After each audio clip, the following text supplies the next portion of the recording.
Malembe na place d'Olingue sous-souté. Équipe est ratée Wibi. Bandibo bazoko kobeta premier mitante. Komite bazo kana tebi to bandi kuna la na sima baba bitumba. Baba mino kaza na mbongo. Mwesi maseno kanye mali de ntina terana kaya Kinshasa. Eza la raté.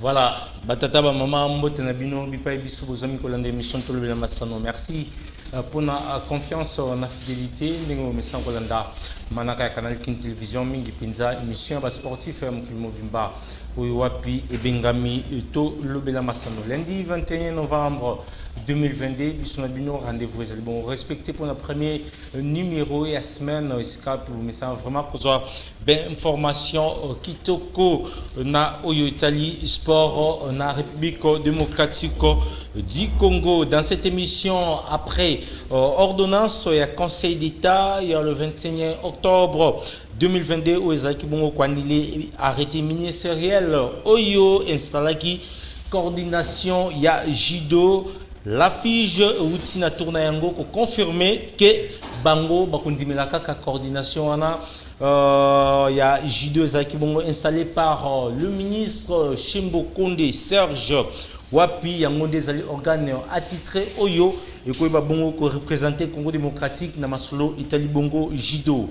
Après ba manœuvre nyonso question moko etikali ya komituna est-ce que ngambo ya Conseil d'État solo ya corruption zali kolumbate tentative ya ba réponse on a émission kolelo avec le spécialiste en matière il s'agit bel et bien il y a ndeko Tison Ndombele elumbaki solo mokolo lobby du côté à stade de Martyrs de la Pentecôte Wapi AS avec club ya Kinshasa baki bongo ko écraser rival éternel naie le dernier montement Pembe na score ya 1-0 donc vous comprenez que Zaki bongo score moko triqué kaka na cadre ya fièvre ya derby. La Coupe du Monde Qatar 2022 après controverse après malobebele oyo et baba kiwongo kolobama que Coupe du Monde wana et kobetamate finalement match ya liboso de jebetamaki mokolo lobby donc porte na yango efungwami wapi équipe ya Qatar pays organisateur et bakibon ko s'incliner face à l'Équateur. Donc c'est pour la première fois de l'histoire qu'une équipe les Alibongo, un pays organisateur, il y a compétition et Bakibongo Kopola. Lors il y a première journée Nayango, donc continent africain, Kokotabongo en lice, Mokola Lelo, équipe, il y a Sénégal, il y aurait Bongo ko affronter, équipe, il y a plutôt équipe, il y a Sénégal, il y aurait Bongo ko affronter, équipe, il y a Hollande, donc équipe, il y a Hollande, équipe, il y a Sénégal, et Sénégal, Bassa, Yango Bongo. Sans Sadio Mané. Voilà, merci beaucoup. Merci l'équipe technique, Rodi Louadio, Gim pour tous les masses sur la réalisation. Vous comprenez qu'il a changé mon casquette. Merci na Jean-Jacques Lombela, Souleymane Mboye, Atikali Orphalin du côté à régie finale. Sans Gim pour tous les masses. Vous pouvez découvrir l'émission Moukoulalo grâce à Tony Binda.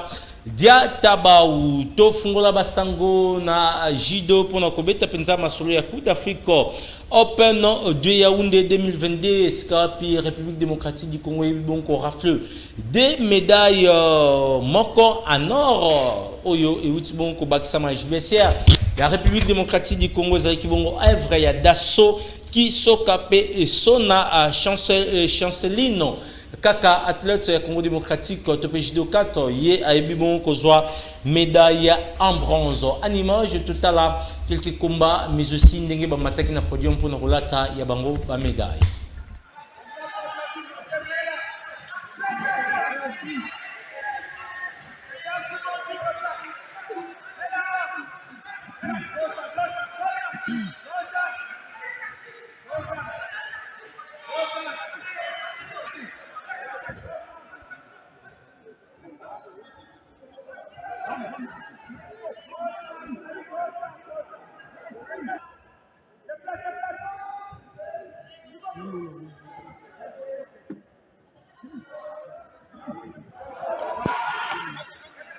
Premier Ippon pour Dasso Mobeti.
Voilà, merci. Vous comprenez que l'hymne national du Congo démocratique et Bakibonko Beta du côté de Yaoundé dans le cadre de la Coupe d'Afrique Open de Yaoundé 2022. Sur cette Mbabongo Tizon Ndombele plutôt, je vous rappelle, Azali Bongo, président de la commission de presse et marketing judo congolais, mais aussi chargé de la communication.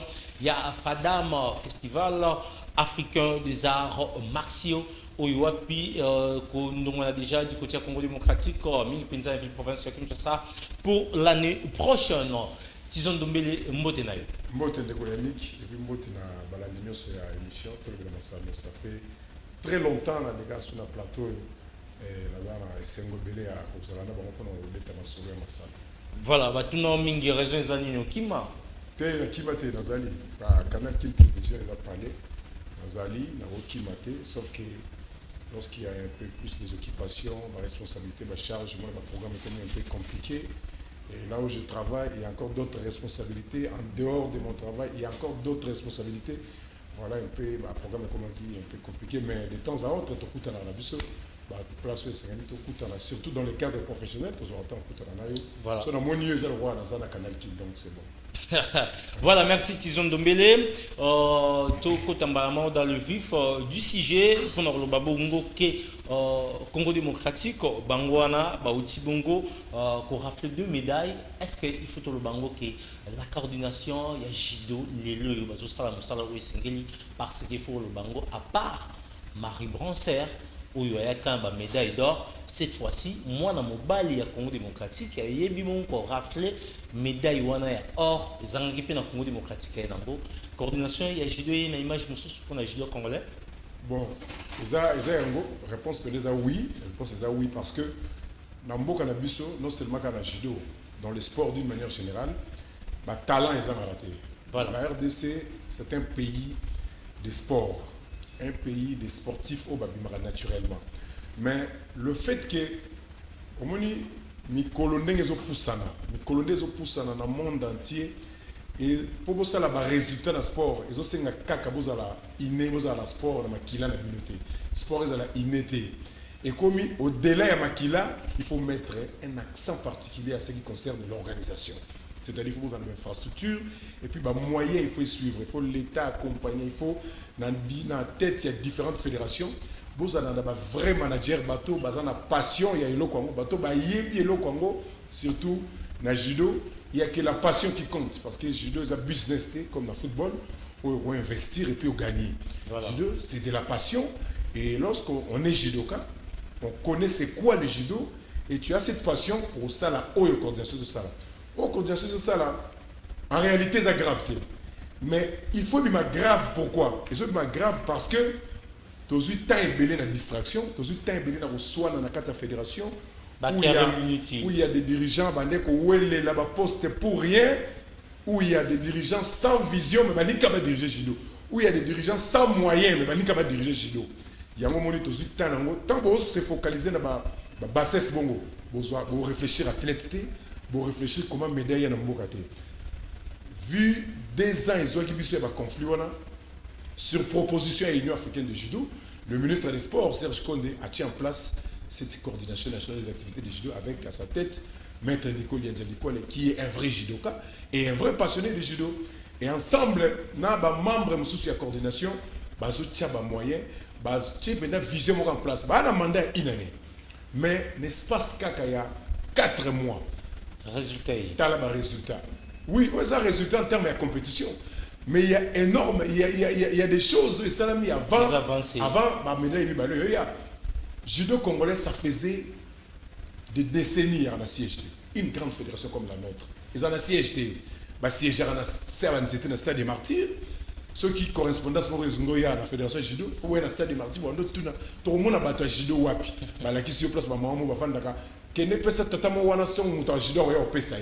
C'était trop archaïque. Mais coordination PC judo siège na rond-point Willery. Siège pendant un bureau appréciable. Récemment, en tant que membre de la FIJ, l'assistant et secrétaire général de la Fédération internationale de judo, à Ottawa, dans le cadre de la formation à Confégest, aller au travail, soit au stade de Martin, à un bureau climatisé, bien installé, avant d'aller au travail avec des machines. C'est-à-dire, c'est ça l'image de la coordination européenne de judo. Après, il y a une coordination et formatée équipe nationale. C'était quoi auparavant? L'équipe nationale, il y a un bâtiment au Bakangango déjà, quelle que soit leur forme. On va s'arrêter l'équipe nationale. L'équipe nationale, alors que l'équipe nationale, c'est la forme actuelle qui compte. Il faut mériter pour qu'il nous représente Mboka. Des organisations à tournoi pour la sélection de l'Opéra Judo Coordination, c'est la magie dans Maman Gebi. Et ça allait très bien. Des Badas Oyo, Azaki champion dans la phase, Azaki vice-champion dans la phase préliminaire, avec ma champion dans la phase finale, où la province Yaki a mis champion, des PC accès à qui représenter Mboka. T'as place à qui? Azaki na Sénégal, à Longwa qui la demi-finale, va repêcher pour la finale de bronze, c'est la petite finale à perdre en haut, Azaki médaille. Mais quelques jours après, à Oyasko, on a compétition à Cameroun, Azaki médaille d'or. Après cette médaille d'or, c'était un honneur pour le président de la République, le premier sportif congolais, un honneur pour le gouvernement congolais, un honneur pour le ministre des Sports, un honneur pour le judo congolais. Et ça n'a pas contre-coordination. Et ça n'a pas pour. C'est un honneur pour le pays dans son ensemble. C'est-à-dire, hymne national. Et ça, hymne ya Nicole Lianzate, et ça, hymne ya famille d'Assoté, et ça, hymne ya journamètre, et ça, hymne national. Et ça, le yembo, il y a nation, et ça, le yembo, il pour la patrie, et honorer Mboka. C'est-à-dire, la FIJ a raison de confirmer par sa lettre que interlocutrice ya FIJ, la carte RDC, c'est la coordination, jusqu'à ce qu'il va y avoir même une élection. Comité où vous allez installer à travers les élections. Comme les comités interlocuteurs, il y a judo congolais devant FIJ, jusqu'à preuve du contraire. Oui, la décision, il y a Conseil d'État. Nous respectons beaucoup cette institution. Les institutions, c'est le plus haut niveau de l'administration dans Boka-Bisso. Mais je pense que Bazaki mal orienté, Moutona n'a même un dossier dans le Conseil d'État. Il n'a pas habilité. Il n'est pas habilité. Il ne peut plus engager les judo. Parce que Bobongo, oui, a conduit les affaires courantes. Il était le président intérimaire, il n'a pas été élu. Le président de la comité, on les a dit, Dominique Makobo. Il a été déchu de ses fonctions. Oui. Le premier vice-président, également écarté par la fiche, des situations mais être intérimaire, il y a un délai administratif à respecter. Toké a une élection en 2020 à chaque des élections très chaotiques au Bajidoka, parce que l'odeur de la tricherie est facile à Royokango. Mais depuis 2020, après 2022, il n'y avait pas de souci à organiser encore l'élection. C'est qu'on continue à engager les Congolais. Non. Fige à mon avis, à Sengagi, le ministre des Sports, à mettre en place cette voie de sortie de crise, coordination. Yango Bacheki et tous les judokas sont d'accord. Mais les ennemis, il y a paix. Les ennemis et développement judo, les gens qui sont hostiles au développement, ils continuer toujours à tirer la ficelle, à faire voir à la place publique, à faire voir la fiche que dans le Congo, il y a toujours le bicéphalisme, il y a toujours la guerre, il y a toujours le mésentente, alors que toute la grande famille judo basée derrière la coordination. Voilà le résultat. Et là, on a un soutien à la population. Et là, on a un soutien à les résultats. N'est-ce pas, c'est à 4 mois. Médaille d'or et puis une médaille de bronze. Vraiment, nous sommes obligés d'accompagner cette coordination parce que et vous permettre le judo et on a l'image de Kansara. Être pratiquant de judo, c'est synonyme d'être colonne, d'être brigand. Bref, on est hier au stade des Martyrs. Bouki stade de Serge Kondazo Bundabutumo et pas Bongissa. Ce ne sont pas des judokas. Merci. Ce sont des supporters de Dan Clemotema. Voilà, juste une précision, bien que au côté déjà, vraiment la 4e émission, une petite question. Yambo était tout changeur registre pour nous la Pinza. Derby quinois ou PB Tamagi entre ASV Club et Kinshasa, le dernier Clemotema Pembe. Tison Dombele. À la lire ou voir les choses, est-ce que tu vois que le bango qu'il y a une main noire dans le ligne de décision au Conseil d'État et Zouaki par rapport à la coordination et aux résultats dans le Congo? Dans ces pays, la compétence est en raté. L'institution est payée, la compétence est en raté. Mais au-delà, il y a la compétence. Compétence, c'est la aptitude. C'est-à-dire quelqu'un qui est apte pour bien jouer son rôle. Quelqu'un qui est apte pour faire quelque chose. Dans l'intérêt toujours, il y a pays. Mais au-delà de l'aptitude, il faut ajouter l'attitude. Attitude, c'est ça moral. Moral, oui. C'est ça aspect moral. C'est ça état d'esprit. Oui, tu peux être compétent. Tu peux être un journaliste bien formé au Tanguy un peu partout. Oui, ABC est journalisme. Mais au-delà de la compétence, au-delà de la notion théorique aux universités un peu partout, ce qui est probité morale, quel que soit la façon qui toque, quel que soit, peut-être que non, 4 questions de référence, ce qui est probité morale, on nous déforme l'information. Par exemple, peut-être ma question mongo, ou bien information à l'objet que vite à gagner Imana. Logiquement, mais yo, au Congo, nous non. Bien Maroufou, filet parce que tu es influencé. Tu vois, c'est ça un pays. Moi, je respecte beaucoup le Conseil d'État. C'est le plus haut niveau. Il y a l'administration en Mboka, le dossier miné et danger en Mboka. Raison. Mais ceux qui peuvent pas mal orienter, ceux qui peuvent pas avoir la bonne information, ils risquent de faire des décisions. Conseil d'État, juge la Kati. Koki ko ignorer que na droit international. Textes internationaux et préparation des textes au niveau national. C'est une logique. Tous les gens qui sont plateau, tant Amos Mbayo a postulé pour une fois dans la tête du comité olympique. Ouais. C'était quoi la décision il y a secrétaire général au sport avec M. Bartholomé Kito? Non, demander Koki, la loi sportive et le Biboye, la loi sportive congolaise et le Biboye, et go salaté. Mais Comité international olympique pour voir qui candidature à Mosba et puis tant à gagner l'élection a confirmé qui est c'est-à-dire dans niveau international texte n'est pas primaka Fige oyo azo continuer ko confirmer que interlocutrice ya judo yaye à Congo c'est la coordination. Mais comment Conseil d'État pour sa décision et abroger arrêter un ministre ou installer la coordination. Coordination, ils ont ça là, Makambu. Et ceux qui sont dans Zéla. C'est-à-dire, et puis si judo siège, ça fait des décennies. Peut-être que juge on a évité. Ça fait des décennies. Judo congolais en a siège, on a ça, c'était la martyre. Mais coordination peut être un siège. Oh, membre, mon père conseil d'État pour y passer le moussala dans 4 il y a bien. Mais puis, on a la coordination, on s'est dit tout tika, tous on a la poto. Judo on a la poto. Judo on a la sanzete, et on a la poto, il y a bateau, pour na bango. Pour diriger judo congolais, ils ont business, oyo, pour investir rien, pour un fonds de commerce stable, pour bénéficier d'un bon trésor public et tiens pour le part judo. Judo grosso modo pas comme bon côté. Ceux qui va libre récupérer judo, le seul canal, ils ont élection, oyo, coordination organisée.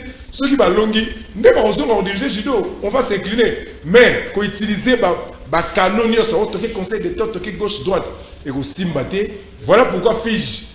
Il a confirmé dans la lettre que avant même le résultat, il y a beaucoup de choses qui sont positivement avec la coordination. On ne peut pas reculer encore dans la polémique. Non, le ministre a dit qu'il y a instance internationale pour la coordination. Il a sentiment. Donc, tu continues à soutenir. Encore une fois, félicitations à Dasso Kisoka dit Mobeti ou après c'est médaille d'or na Open à Cameroun. Et puis félicitations à Sona Chanceline. Sona Chanceline dit Anaconda après c'est médaille de bronze a gagné petite finale. Vraiment le chemin est encore long parce que le plus dur reste à faire. Vraiment coup de chapeau et puis bonne chance dans la coordination.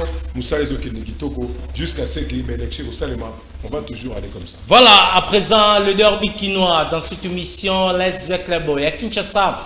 Aïba qui bon battre rival éternel naïe mon lobby les derniers motima pembe na score étriqué à 1-0 juste après ba image ya match bomona bi magistralement ya Marouf Dichakei tokoyamba ndiko na biso américain Fulgence watangumba di Fati Beton mais aussi to regarder Tizon Ndombele loka sapeur pompier to bakiseli bino Jimmy Kavasala mokolo lelo bo comprendre que plateau Zako Yinda na ndenge rosanati tout l'anda en image raconteur.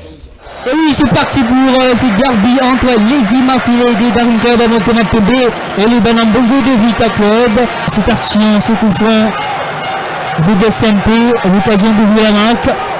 C'est donc Aviki Toulongue qui s'élance, envoyé par le gardien Otogo Farid. Ça sera le corner pour DSMP. Exactement, le Bouilly qui accélère. Bouilly dans la surface. Il va débouiller, attention, Pantou et lui qui enchaîne. Attention avec Asolo qui prend dans le parage. C'est dégagé par Nkosine d'ailleurs. Il va beaucoup s'installer dans la moitié du terrain de l'Est de Kinshasa. Ikengalombo Capella, Ikengalombo. La frappe d'Ikengalombo. Au-dessus de la matrice vexale. Simbi. Et Bunga qui demande le centre de Bunga Simbi, cette tête de Medina Montpellier, mais bien sauvé pas encore, la patte de Montpellier à Elimpadou, la faille de Padou, stoppée par Lomboté avec quelqu'un fort de Moscovie. Exactement, mais quelle montée surtout de Peter Mutomossi, les murs. Luki Toulenge qui s'élance, le ballon de Toulenge, renvoyé par le gardien de Faïd. L'animation de Moukelenga, premier avec Ikasolanda, Kikasa Perks, et pour Marouf Tchakei, la faute de Marouf, incroyable à ce but, le ballon bien placé dans le soupirail, Marouf qui permet à Vita Club d'ouvrir la marque dans ce 189e derby de l'histoire. Marouf Tchakei, l'homme de la situation de Vita Club. Mais quel but de Marouf Tchakei dans ce match, on a trop peu vu dans ce genre d'occasion. Frappe enchaînée de cette manière, le contrôle, la frappe enchaînée, il prend la bonne information de la position d'Hervé Lomboto et derrière c'est très beau but de Marouf Tchakei qui cherche le soupirail. Marouf Tchakei, mais quel frappe fuyant et surtout beauté par dévié un tout petit peu par Hervé Lomboto. Sous cet angle on le voit trop bien. Faiblesse sur cette action parce qu'il prend le dessus sur l'occasion intéressante de DSMP. La tête de Biana, on dit sans danger. Surtout la fin de ces derby quinois avec l'homme l'emporte pour la 56e fois. Voilà, dans cette émission Toyembi Bongo Ndeko Watangumba Di Fati Beton Toyembi Pel Lisusu Américain Fulgence Jimmy Kavasala, nous sommes tous gardiens Tizon Ndombele, la sapeur pompier, l'émission Mkola Lelo. Amega Mouké, Kobumamoto te poto yebi awa, Sombele Souka Bisanga Bolobo Souka Bimale, Ningi Balobara Yango, l'émission tout le bien Massano, tout ça là on a bino, Boulinga Bo vivre, un débat qui toque, Ningi Bozo vivre en Kalatea, l'émission tout le bien Massano. Tubandi na Jimmy Kavasala, Mbote na yo. Mbote Ndekonzuki, Mbote na balandi nyonso o bazolanda biso la sepeli mingi na musala monene ndekola biso Tizon azosala mpona kobulela masano en général et nous osons croire que les autorités ya mboka bazoyoka ye mpe bakotya ye poids par rapport à nyonso tozoloba. Voilà, merci. Américain Fulgence mwana ya veya Mbote. Mbote ndeko Yannick, Mbote Watanguma Di Fati Beton. Mbote ndeko na ngai Tizon Ndombele, Mbote les grands mécènes ya Daring Club Motema Pembe, ndeko Jimmy Kavasala, mikolo oyo a un esprit à faire play mais ba imanie belé ba nga hollandais te na fair play na mona mukola to la ina matanga ina gerbe de fleurs pour assister avec club. C'est ça le football. Na pesimbote vraiment na coordination mobima na pesimbote na comité suprême mobima na pesimbote na madame na leadership ala na ndako na bana nyoso tout et puis na souhaiter donc félicitations à la coordination mobima avec club na staff technique na ba joueurs na ba supporters l'esprit à fair play na ndenge tout na mode ka ba gagnant donc mbote vraiment na Canal Kin na bosanité de Gozulu je suis Funa donc mbote na biso nyoso en général. Voilà, Watangumba di Fachi Beton. Et c'est nos alliés, Mbote na. Mbote Moufani Sango, Mbote na bande kono stoza na bango na plateau, Mbote je suis Funa, hein? Nani yango balobi Zulu nde Funa. Pour ceux qui ont libaya talaka mamba Zulu wata ko tiango. Yo ze kinga na mbongo menga na zana eloko. Izana te eloko na loba na imana après 30 ans nde imana ko iko gagner avec club. Après 30 ans on a kozana âge nini. Avec énergie na zana ngo zo bakisa malisusu na vision madame Bessine Kazadi mama ni mama balobi kozala na pouvoir ezala ke lengi fort la pesi mbote na bana veya ni surtout bazola na biso na ba parler na lobby na ngina ye ba Jimika basala ye a wantake ki.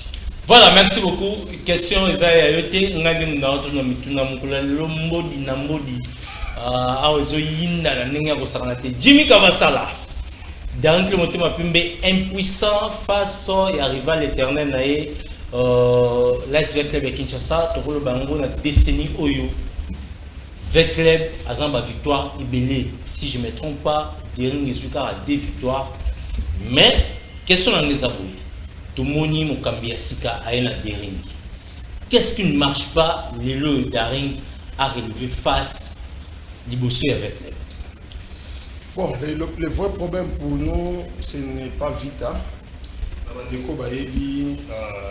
Je pense que M. Cristiano Lende a dit on peut perdre tous les matchs. Match surtout pour l'Ina Vita et ça, na adversaire, na éternel rival et soit Ramakas.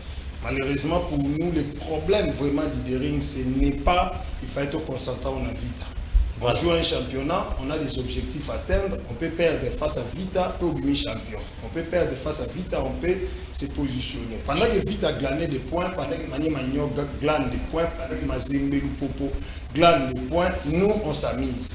On s'amuse pourquoi? Parce que la philosophie, la vision mise en place par les comités, c'est du théâtre. C'est vraiment du théâtre pour dire que il ne suffit pas de parler que Vision ambitieuse à la 3e. Non. Parmi les 3 premiers. Et pour être parmi les 3 premiers, il faut avoir un budget conséquent vers l'objectif. Tu te fixes des objectifs, les moyens qu'il faut pour accompagner l'objectif s'il faut parler de l'organisation, match déjà quand il y a lobby. Les joueurs assistent entraînement le matin pour que nous à l'interne. Quand on joue face à l'AS Vita Club, on ne sait pas. Vita c'est problème. C'est pas là qui Nicolo, le roi Simba Bender, ou l'anda qui Wata, Wangani n'a pas remise reprise, et l'autre salima na RTN, c'est nous tous Samona, Maman Bestine, na président Tango Fort, le président fait ce qu'il a fait, il a laissé $500 000, mais Wata ya Wangani, on a compris qu'il y avait ça ne va pas. Chose qui n'a jamais été fait dans des rings, par remise reprise, $100 000, Wada. Nous, tout c'est pas là qui esprit. Il y a général dans mon destin qui va accompagner. Bobby, qui est moins des autres, nous devons profiter. C'est ça qui se passe d'habitude quand on est adversaire. Équipe est bandit, tombe aussi centralement, bon, on nous place en côté interne. Pour que Kassembele interne les joueurs, il faut que les net pour Pasuka. Équipe Mando Paluka Hotel, si na 14 heures, ne Abe Chole, aille s'imposer pour que ma paix s'habille place dans Reine de la Paix. Reine de la Paix place au Bakanabiso, Bateka Bakangana Bavarez. Là où il y a. Voilà. Abe Chole l'état imanier, l'ocol va s'y plier dans l'imi, Bapé Sika. Donc comme il est Sika, Wap Bilo Aolia, Bilo Rizati. Pourquoi? Les comités en place responsables, on joue face à l'AS Vita Club demain. Il fallait que les mécanismes de dérangement banda, là il y a rapproché à général Kasongo, le major Papi Mamboleo, à quel côté Fambon, un policier à quel côté Fambon pour que va repris cette chose entre temps on joue face à l'AS Vita Club demain. Et dit quand un véhicule, quand il a fait pression, Vita paye 2 mois, après ce que tu as dit, 2 mois avant match. Ça met les joueurs en posture va se positionner pour que nous même prime il y a pas. On apprend que l'ancien gouverneur Kimbuta promet prime il y a $1000 aux joueurs au cas où va gagner. Toujours bête face à l'AS Vita Club. Le président, même les primes, autre prime spéciale, cagnotte spéciale, et au monde en le président porté disparu. Déjà du côté organisationnel. Il y a jour, il y a match. Bah joueur, il y a match, bah l'MT, bah il fallait. Il y a une énorme. Mais vous n'avez pas vu qu'à un certain moment, les joueurs ont cédé techniquement, tactiquement, on était au point. Mais il fallait maintenant aller au-delà. S'il faut maintenant analyser le côté technique et tactique, l'entraîneur vient, il vous aligne, des vétérans. Kassere Kabeti va match on l'aligne. Aujourd'hui, Jimmy Baïdoula, qui était l'homme fort et à Coupe d'Afrique, va étouffer l'entraîneur, tu éviter ceux qui ont opération Pesa Sima. Aboyaki, parce que ma pédocriminalité, tu éviter ceux qui nos entraîneurs, un joueur qui nous a fait qualifier dans la phase de poule pour étouffer, pour finir. Il y a l'homme qui a des pièces maîtresses, pour étouffer pendant 2 matchs. À bêtité, soit-disant sanction. Allez, comme il match à vite, à bon de sanction, pour pouvoir retirer le terrain.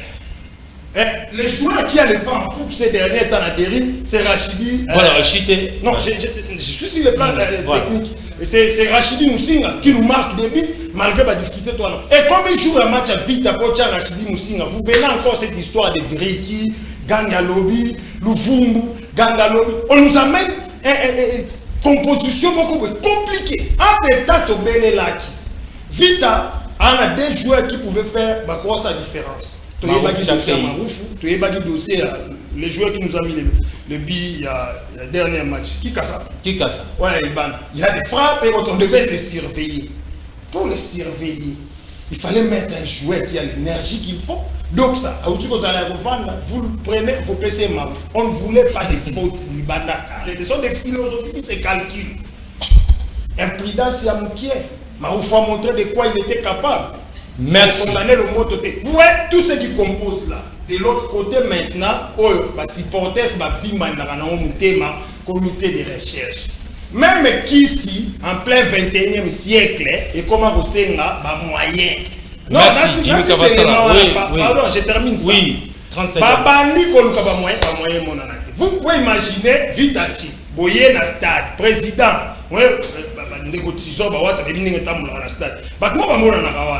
président, je paie ça. Tout le monde peut $50, il frappe, il peut se faut billet. Abimia que nous ressemblons à vous pouvez imaginer ça. Na stade de lobby, tu faut mobiliser bossa bakangi pour président PC faux billet. Cette histoire va faux billet to lobby à Kasembele to lobby à combien. Mais oui, à ça qui na stade teneni. Mais Mwimba, tu vois qu'il a rangé, il a créé par premier président à la main. Pas passer échec, il y a une date, au moment où il jouer à la zone, il a rangé. Cette histoire va phobie. On a dit combien de fois. Tu suis qualification. Tokei, na millionnaire comme là. Batbameli, $700, $700. Président Pessi carte, mais non approvisionné. Bacha carte na machine, code à liboso rien. Il y a mis balé rien. Na souka ono, et ça code na bosse. Bomba, merci. Tous ces réseaux de là, et il y a un monde, et ben il faut fragiliser plus de plus en plus. Mais il s'agit de mon collègue na modi. Américain Filjas. Oui. Ils ont de mes resécatés. Italien. Ah ouais, ils ont ça père pompier. Américain, un peu sur Maloma. Merci beaucoup. Pour gagner sous Dari. Oui, Ndeko Yannick, c'est mon makasi, toi, fête, na fête. Moi, je pensais que Ndeko Jimmy a pas chité pour féliciter Bisso premièrement, mais à féliciter Bisso, mais à répondre Ndeko Jimmy que ceux qui ont remise et reprise, ça les mettait avec le fois en Mayango. Tant que l'ancien président qui a payé ça qui 100 000 pour une organisation, il y a élection. Mais fait y a eu un bakita au Bukana et là on a 4 zalakité. Donc ce qui a qui remise et reprise. Document officiel to équipe ezali na caisse boni équipe ezali ba joueur boni équipe to kutini ni yazo ke équipe ndenge nini ba joueur bazala ki wana ya ndeko dio nyonso na ko ngesa la partie à remise et reprise voilà. De lo que ça la passe remise et reprise et tikala ko sale maté mais vraiment avec beaucoup de regrets ko yoka ndeko Jimmy azoloba na moni que il allait toujours chuter par là pona loba que il y a pas match moyen kutu yako mema ye pendant la niveau du collège parce que yé moko déjà collé là toyeba kibia biso tolingi be équipe oyo projet zali équipe eza kotel ma derby ndenge tozosana nango Dering ya sans projet yoka te Dering aza sans projet Dering aza sans projet biloko wana nyonso tu nabisaki ye est-ce que permanence na tout d'abord amona yango confirma que eza ya bango oyoki na mabotel oyoki na kolia na bango donc nayeba très bien bazwaka ba raison vraiment félicitations avec club ngala nabisaka ndeko Jimmy que en tout cas basala effort ba récupérer Jimmy bazongisa ngona ba récupérer Imana bazongisa ngona bateau bazala ba moyen parce que biso tant que zobeta championnat oyo tolingi koyokela mutu mawato ya kolela na plateau tala ba réalité et toyebisa bango match ya football ezalaka fair play bazela kati suka ya match omoni après match na suka bango ba beti bale koleka biso mais biso to sali réalisme to gagner bango to chebi ba beti bale mais ba kokite mais ba démoraliser même ba dirigeant ko boa Kamila Masuba je vous dis même na niveau ya tribune d'honneur mbeli ezo kota boye bato bazaki likolo na ebité babiloka modèle ba kite bukani martiro kutu tozo bunda ezo nga sima penda en forme eza ba acte à déplorer tozo senga ba imania bazala na fair play football eza fair play faut qu'on dima résultat nyo surtout biso na kati ya vie toza discipliné fair play ezali ma ba joueur ezala ki on est pourquoi pas tous à la mesana na fair play biso so che biso Jessica Botombogaki non na Jessica Botombogaki to sala ki ata mabete arbitre ba deba kamikaze biso to s'entraîner kana ba coach na biso to s'entraîner na coach na biso po abongisa parce que to lobi bien coach azo bet équipe mais ndato komi pendant na place oyo to ebeli vita mayonnaise na nebelité mais quand même toza parmi ba gagnant tozo gagner toujours ndezo sala force biso sikoyo toza na daring to mesana ko lia yebuta za sans événement wala vraiment non événement poto mesana ko lia ye omoni bango ka boye batina na bana batu ba mwanza ba perda ba vika likola ko luka match na vita yango to isa bango bariki tozi ba joueur net ba héritier Luvumbu vraiment donc bango bazaka ba des shows vita bois kaka ba récupérer ozi bariki tulengi d'habitude est mais bon wana za vie privée ne sera tanga ou pas ata ko sala interview moko na habité na français nzambe nanga bon na retiré wana mais na zolo baboye basomba ba bon joueur biso na minute to bosani de ring to tala siko mazembe to tala maniema union merci to bosani les restes wana nyonso mais ba pika ba bongisa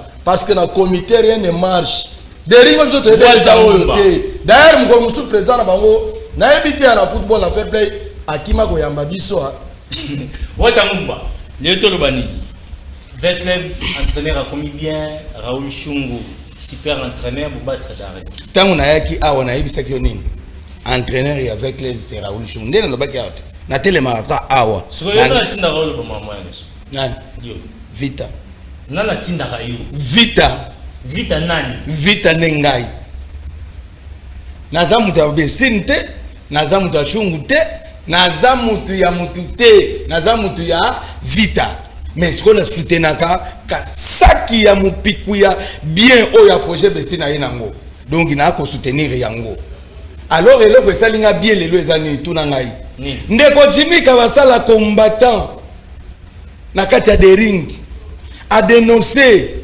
et nazoka fédération bobando luka ba entraîneur pesa sima boyoki bango na dering ba bon joueur ba betite po ba pesa ki simanteri te ba lobi pesa loko jouer loko di nde makambo ngo yango na félicitations mon frère mais ozo pesa $50 ya muniato bale ya mbongo madame Besine Kazadi ya fongoli bino misu biso na vita lelo yo ata olali la muki boy ba petero ba koma kozwa prime omona André Kimbuta bengi sabe machine na bengi mais o équipe omona ba petit peu osulike bunga wata systématique ozo comprendre nde makambo ngwana mais loko nde na sepela ki eza nini komona mas petit nanga Luvumbu libumu eleki na o ya ngai mais joueur kalate na songeli ba entraînement na imana na zoya Preza Paul Kasembere jogo yeyo ovoya mystique na zoya ba entraînement pena komona pena kala mingi te tête evandi non ndeko na ngana lingina chité boy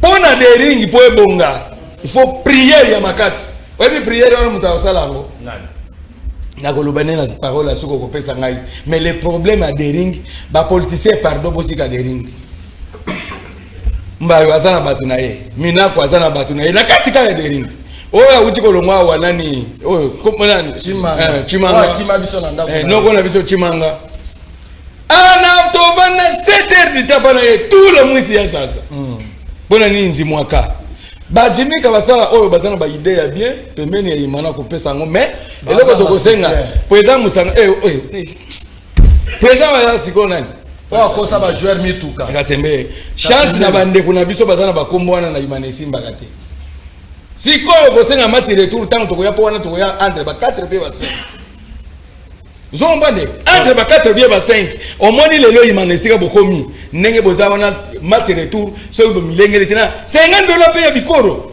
carte zo sala te papa et bon je comme ko okuta na wata na nzela so pese lokote osambwe merci beaucoup Watangumba pese lokote ndeko tizo ndombe ndio tomoni AS Club ya Kinshasa match moko en termes de jeu certes rien sur le terrain mais ba acte de vandalisme au sein ba supporters ya dernier temps pembe tomoni ba kitse bukani pourquoi kaka ba tu valeur il faut continuer à rester à milieu ya sport super football na biso.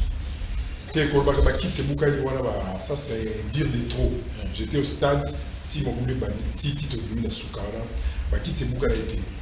Ba buki ba tol, boza likolo na tribune, ba toboli yango, il y a eu ba bende ba séparation pour na garder likolo, ba pikoli yango, ba boaki yango na tribune na se, ba menacer Paul Kasebele ba bambe ba machasama ya sisa match ta kindaga avant.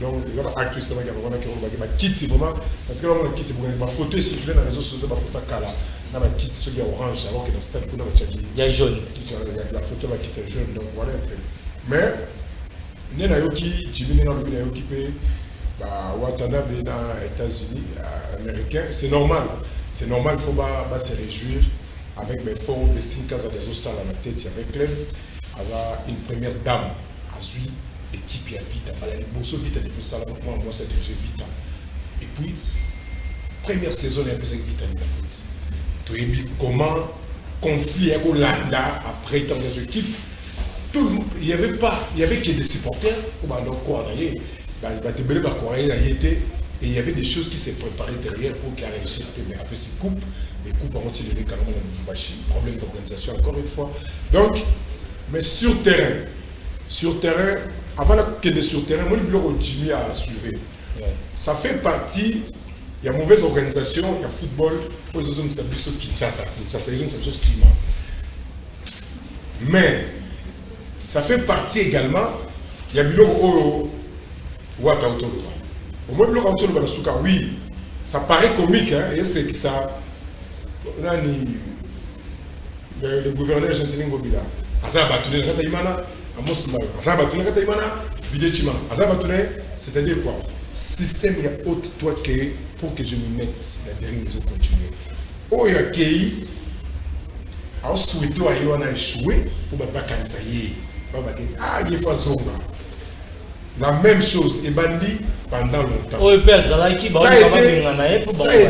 a été le même style utilisé par Vijay Chimanga pour Azonga. Ben Jimmy va côté en prison. C'est parce qu'il fallait à tout prix dénoncer. N'a pas dénoncer. N'a pas cuisine interne. Mais qui peut avoir un problème interne? Même le FC Barcelone, parfois, comme on a privé en somme de joueurs, on a cassé pour arriver au niveau équipe, faute de moyens. Mais qui peut avoir un problème interne?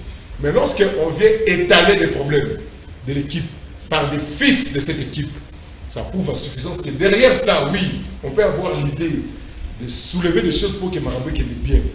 Mais le faire de cette manière, il y a quelque chose qui ne va pas. Et ça, il faut tout ça. Si réellement,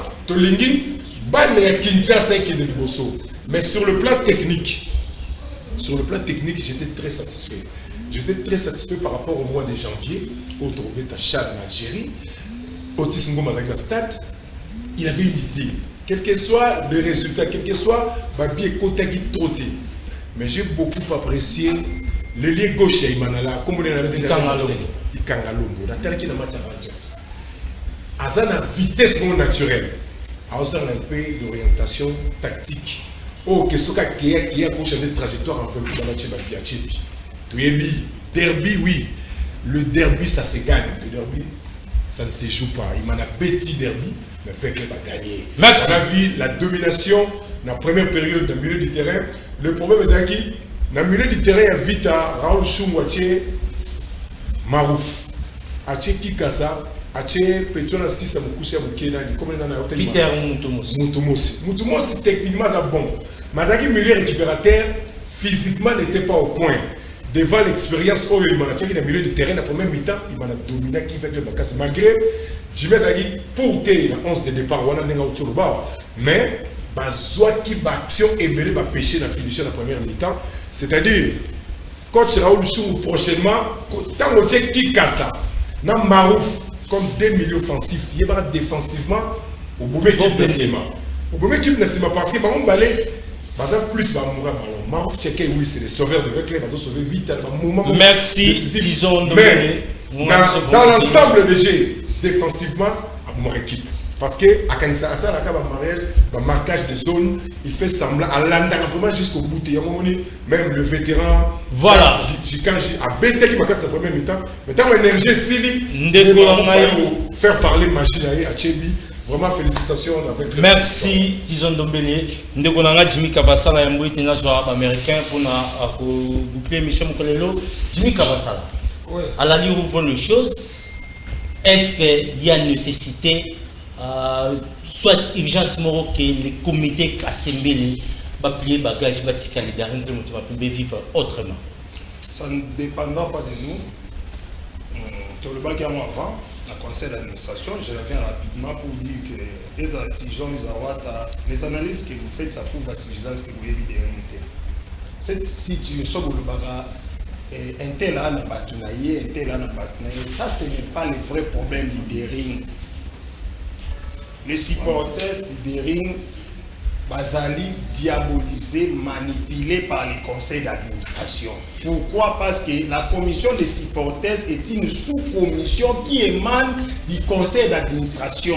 Naïmana ba supporters bato sakane conseil d'administration et non président. Selon les statuts, il y a des rings. Basala ke ba supporters batika na ba conflit bongo eza conseil d'administration. Et à chaque fois balini ba kendisa yo président. Ba rejoindre ba supporters so batika ki na mécontentement pour que ba s'acharner sur yo. Et quand nous sommes allés dans mini assemblée tolobaki toboma biloko wana une fois pour toutes. Alors quand on comme nango bien toboma conseil d'administration. Pour qu'il y ait conseil d'administration, tous allons na kamituwa talobi kimuta kochala, papa Sabé Massina kochala et autres. Mais nous avons un conseil d'administration où vous verrez on appelle ça comment, des retraités, mais qui veulent s'enrichir derrière l'équipe. Et quand ils ne trouvent pas de l'argent, c'est maintenant au président il faut même Mukumba. Kasembele a subir son robe to benga ya mbongo ya phase de poule. No monisiko place au bitumba na yena conseil d'administration na administrateur et bandeli ya mwana. Donc pour certains à retoucher même pas mbongwana, pour d'autres à recommander même dans match à phase de poule. C'est ce qu'on refuse. Mais le drame c'est quoi? C'est eux qui l'ont amené au pouvoir sans moyens.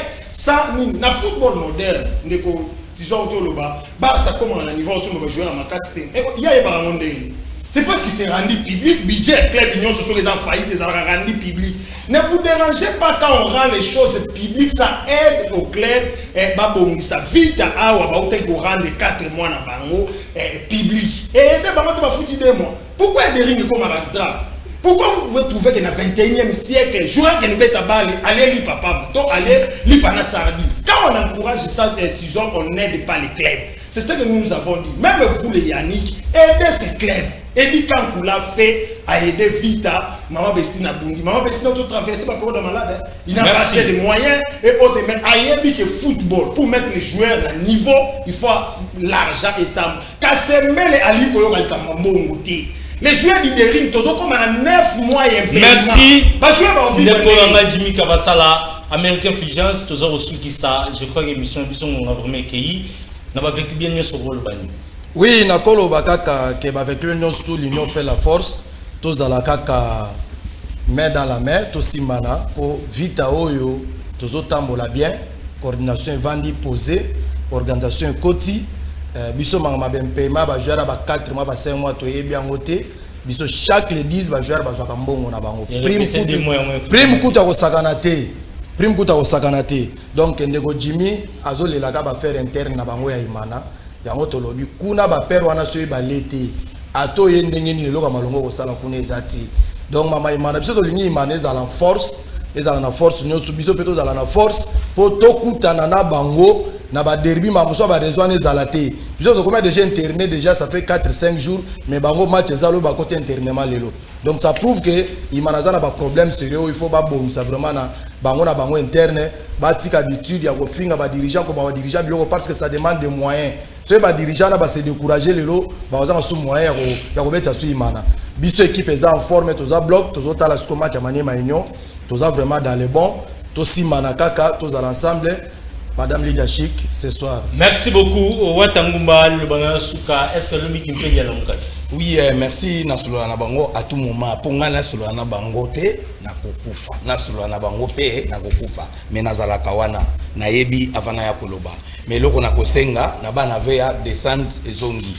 Pona makambo etali $1 na partenaire na biso calamité toujours là na quartier métropole kuna toujours kende kopesa bino biloko na sto avec club mais conseil na kopesa na ba sportif kinoise surtout ba imanien bolinga de ring pe ba dirigeant bazana de ring boyoka football les ambongo biso na avec club un paiement de konanga jimika basala au 4 mois ezala kité ezali bakabal bato balingaki bazonga yakali susu jeudi awana tangela yo ndenge basala ki carte na bango bakanisa ki mer soki otali na réseaux sociaux nde ba publier ngai américain par exemple Safi na mama pona nini po tozo ko soutenir vision ya mama mais na yebiso ezaki bakabal mais simite mais ndeko na ngai o utotanga journaliste et quand quoi avec bien merci émission balakaki ya kozala chargé de communication je crois que ndeko tizon dombele azo sous dernier parole merci na bino surtout bolandi biso na biki bolanda biso de partout le but kozali soana pour na compte émission sous numéro ya sika to le masano kimi yakolo mabutani